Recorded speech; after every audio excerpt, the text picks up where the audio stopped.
Vijana wa simu tu, vijana mmezoea kuniambia ati nauzanga simu tu. Ukiniangalia simu tu iko wapi ya kuuza? Chuka Kenyan Prince. Sasa watu wataamini aje tunafanya trading? Hii picha ina trend sana online na watu wamechanganyikiwa vibaya. Na swali ni, hii ndio forex, sim tu ama ni coincidence? Huyu ni Chuka Kenyan Prince, anasema ana make dough na forex. Lakini within a short period of time, ameanza kutuonyesha a fancy lifestyle. Hii picha ilichange narrative yote.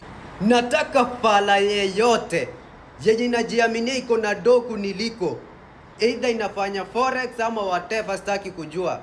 Iniambie hapa ni wapi, iniambie kama hapa ni kwa nyanya yake. Yes, kama ishai kuja hapa, iniambie ni wapi na iniambie net worth yake ni ngapi. Forex si rahisi hivi. Kuna wengine upoteza before wa make profit.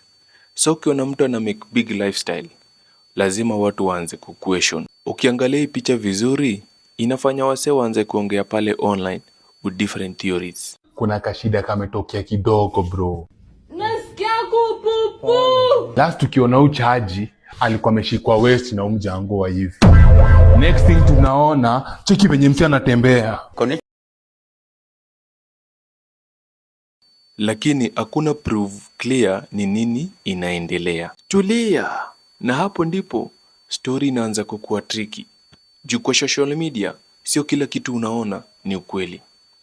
Vile vile, wengine wanakuwa na different kind of hustle, kama hii yetu ya Kenyan Prince. In quotes, sim tu. Na wengine vile vile hawawezi onyesha hustle zako publicly. Lakini bado, lifestyle iko kali. Dubai trip na drip zingine deadly. Na hiyo ndio inafanya mbogi waendelee kujiuliza, hii lifestyle inatoka wapi? Dogo wangu, najua unapenda sana maisha ya kituristi, maisha ya kizungu, unapenda sana mazingira. Ni usiamini kila kitu unaona online. Juu wasee wengi fake sana life. Na pia usirush kwa conclusion bila proof. Wewe unaonaje hii picha? Inaonyesha nini kwako?